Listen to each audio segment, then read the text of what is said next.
ज्यांना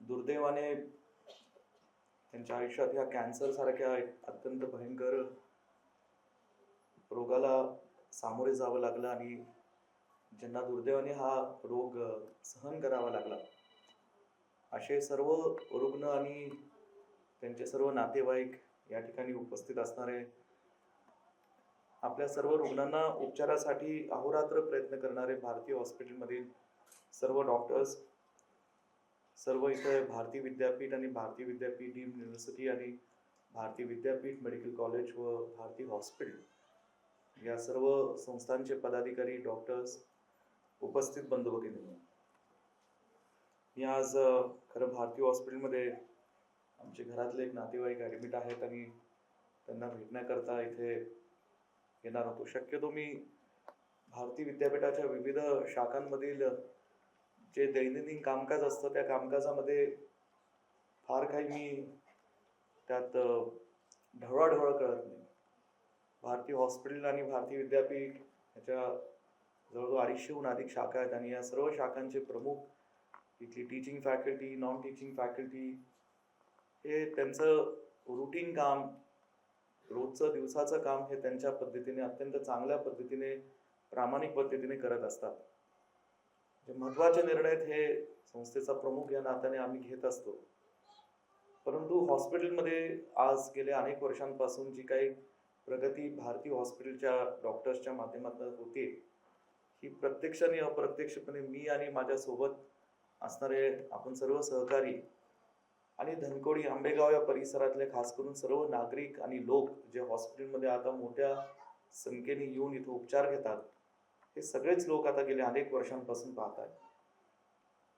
आदरणीय डॉक्टर पतंगरावजी कदम साहेबांनी अत्यंत गरिबीतून, शून्यातून ह्या भारती विद्यापीठ शिक्षण संस्थेची उभारणी केली आणि शिक्षणाबरोबरच गतिमान शिक्षणातून समाज परिवर्तन हे ब्रीद वाक्य डोळ्यासमोर ठेवून सर्वसामान्य लोकांना आणि विशेष करून गरिबांना जास्तीत जास्त शिक्षणातून मदत कशी होईल या उदार भावनेतून ही संस्था एका छोट्याशा खोलीत आणि जी ओळख सुरू झाली, त्याचा विस्तार आज संपूर्ण देशभर पसरलेला आहे आणि आज त्याचं रूपांतर आरोग्य सेवेच्या माध्यमातून आज भारती हॉस्पिटल ही पुणे शहरातली आणि महाराष्ट्रातली एक अत्यंत प्रतिष्ठित नावाजलेली असणारी एक आरोग्य सेवा देणारी एक संस्था आणि हॉस्पिटल म्हणून झालेलं आहे.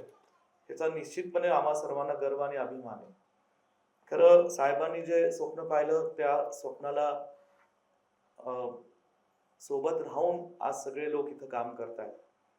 मी इथे मला डॉक्टर ललवानी सरांनी सांगितलं की आज कॅन्सर सर्वायव्हर्स, पेशंट्स यांचं एकत्रित आपण त्यांचे अनुभव असतील, ज्या प्रसंगातनं ते गेले, जो संघर्ष त्यांना सामोरे जावं लागला, त्या संघर्षावर मात करत जे काय आज त्यांनी एक आयुष्य ते उभं करतायत, त्याची स्टोरी ही सगळ्यांना कळावी ह्या हेतूने आज सगळ्यांना एकत्रित आणण्याचं काम भारती हॉस्पिटल आणि आपल्या सर्व डॉक्टर्सनी केलेलं आहे. आणि खरं आहे की आय थिंक इंग्लिशमध्ये एक वाक्य आहे की not all heroes wear keeps.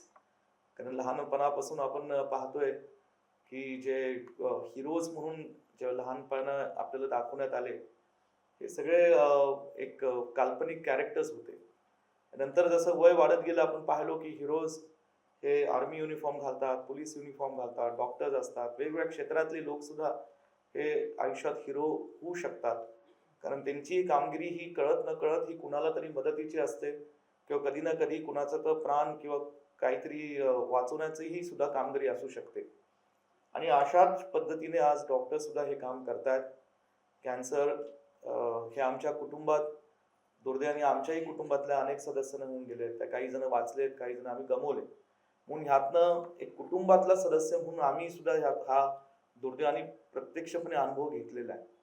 लोकांना भीती वाटते, भीती वाटल्यानंतर सुद्धा आणि त्यातनं मग कुणाला बाबा ह्यातनं आपण कसं सर्व्हाइव्ह करू, ह्याचा खर्च कसा पेलू, अशा अनेक 100 प्रश्न आपल्या सर्वांच्या मनामध्ये येतात आणि त्या प्रश्नांमुळे कदाचित जे स्ट्रेस येतो त्या स्ट्रेसमुळे सुद्धा कॅन्सरचा रोग आणखी त्याचा उपचार हा कठीण होऊन बसतो.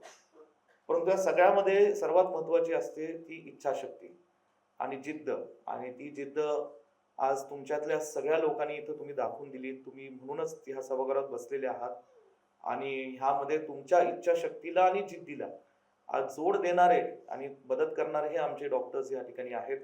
मी आपलं प्रथमतः जनता कॅन्सर सर्व्हायव्हर म्हणून आज इथं तुम्ही सगळे इथं बसलेले आहात.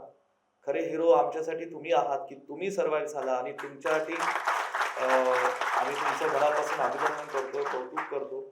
आणि ही एक इन्स्पायरिंग स्टोरी आहे तुमच्या आयुष्यातली. ती इन्स्पायरिंग स्टोरी ही इतरांना प्रेरणा देऊ शकते, ज्यांना दुर्दैवाने ह्या प्रसंगातनं जावं लागतं. आणि तुमच्या स्टोरी मधला महत्वाचा भाग हा आमच्या सर्व डॉक्टर्सनी या ठिकाणी अत्यंत चांगल्या पद्धतीने बजावलेला आहे. आणि आम्हाला खात्री आहे की अशाच पद्धतीने आज डॉक्टर पिपलानी असतील, डॉक्टरनी अश्विनी राजभोग असतील, doctor Aman Chaudhary, doctor Amisha, doctor Madhura Deshpande, doctor Kaustubh या ठिकाणी आहेत, doctor S Anand, doctor Lekhawale, doctor Dhananjay Patil, doctor Saurabh Urvarkar, doctor Vibha Bafna, doctor Bartakke, doctor Parag आणि सर्व म्हणजे नर्सेस असतील, पॅरामेडिकल स्टाफ असतील, स्वीपर असतील, सगळे लोक हे कुठे ना कुठे हे सगळं तिथलं हॉस्पिटल स्वच्छ ठेवण्यापासून ते उत्तम तुम्हाला आरोग्य सेवा देण्यापर्यंत हे सगळे कळत न कळत ह्यांचा कुठे ना कुठे हातभार आहे. आणि म्हणून ही अत्यंत स्तुत्य असं भारतीय हॉस्पिटलच्या माध्यमातून हा आज उपक्रम आपण इथे घेतलात आणि सगळे लोक तुम्ही येत आहेत, तुम्ही धाडसाने तुमची स्टोरी सगळ्यांची शेअर करताय. मला खात्री आहे की ही स्टोरी सगळ्यांनाच इन्स्पायरिंग राहील आणि त्यातून इतरांना एक ताकद, एक बळ, एक प्रेरणा मिळेल की ह्यातनं आपणही सर्वाईव्ह होऊ शकतो. आणि नुसतं सर्वाईव्ह नाही तर सर्वाईव्ह होऊन पलीकडे जाऊन आपण चांगलं आयुष्य घडवू शकतो. ही एक स्टोरी आपण सगळ्यांनी आज या ठिकाणी दाखवून दिली. मी सगळ्या डॉक्टर्सही मनापासून या ठिकाणी अभिनंदन करेल. आणि मला आपण सर्वांनी बोलवलं आणि इथं अचानकपणे उपस्थित राहण्याची संधी दिली. पण कार्यक्रम अत्यंत चांगला आहे. मी सांगितल्याप्रमाणे डॉक्टर्स आहेत, परंतु कदाचित फार कमी लोकांच्याही माझाही थेट संपर्क आला असेल. मी फार कुणात ह्याच्यात नसतो. I just take policy decision that help impact lives and impact Bharati Vidyapeeth and the functioning of Bharati Vidyapeeth, and that is what I am doing. I'm happy. Kadam साहेब नेहमी म्हणायचे एखादी गोष्ट चांगली चालत असेल तर ती चांगली चालत राहिली पाहिजे आणि जेव्हा बिघडतं तेव्हा आपण त्या ठिकाणी उतरलं पाहिजे. आणि म्हणून आज अत्यंत चांगलं काम हॉस्पिटलमध्ये तुम्ही सगळे या ठिकाणी करताय आणि त्या ठिकाणी चांगलं या ठिकाणी करत असताना तुम्हाला सगळ्यांचं मी डॉक्टर्सचं अभिनंदन करतो, तुम्हाला शुभेच्छा देतो. आणि जे कॅन्सर सर्व्हायव्हर्स आहेत तुमच्या पाठीशी आम्ही सगळे आहोत. तुमचंही मनापासून अभिनंदन. ते शब्दात करू शकतो की नाही मला माहित नाही, पण आम्ही शब्दात मांडण्याचा प्रयत्न करतो की तुमचंही मनापासून अभिनंदन.